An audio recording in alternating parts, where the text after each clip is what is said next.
45 ലക്ഷം രൂപ തരികയാണ്. എന്നിട്ട് BJP-ക്കാരെ വന്നിട്ട് വോട്ട് ചെയ്യാൻ പറയാണ്. വോട്ട് ചെയ്യും, കൊടുക്കും. ഞാൻ ചേട്ടന്റെ കട മൊത്തം തീർക്കുക, ചേട്ടന് വീടും വെച്ചിരുന്നു BJP-ക്കാര്. അങ്ങനെ വോട്ട് കൊടുക്കുവോ? പൊന്നുകൊണ്ട് പൊതുയാന്ന് പറഞ്ഞാലും ഞാൻ എൻ്റെ അച്ഛനും എൻ്റെ ഭാര്യ വീട്ടുകാരും ഒക്കെ കമ്മ്യൂണിസ്റ്റുകാരാണ്. ഞാൻ ചെറുപ്പം മുതൽ ആ പാർട്ടി വിശ്വസിക്കുന്ന. എന്ത് തന്നെ പറഞ്ഞാലും ഒരു കോൺഗ്രസ്സുകാരൻ പറഞ്ഞൊരു BJP എനിക്ക് ലക്ഷങ്ങൾ തരാന്ന് പറഞ്ഞാലും ഒരിക്കലും പോലും വേണ്ടാന്ന്. അതെന്തിനാന്ന് ഞാൻ വിശ്വസിക്കുന്ന ഒരു പാർട്ടിയാണ്. ആ പാർട്ടി കൊണ്ട് ഞാൻ വേറെ എനിക്ക് ലക്ഷങ്ങൾ കിട്ടിയിട്ട് ഞാൻ വേറെ വോട്ട് ചെയ്യില്ലാന്ന്.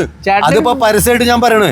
എനിക്ക് അല്ലെങ്കിൽ നേരിട്ട് പറയണ ഇത്ര ലക്ഷം രൂപ എനിക്ക് തരാം, നിന്റെ കടം വിട്ടാന്ന് ഒരിക്കലും ചേട്ടന്റെ ജീവിതകാലം വേണ്ടാന്ന്. ഞാൻ എന്തിനാന്ന് ഞാനത് എന്റെ പാർട്ടിയോട് ചതിക്കല്ലേ ചീനെ. ചേട്ടന് ജീവിത നിലവാരം മെച്ചപ്പെടും. അങ്ങനെ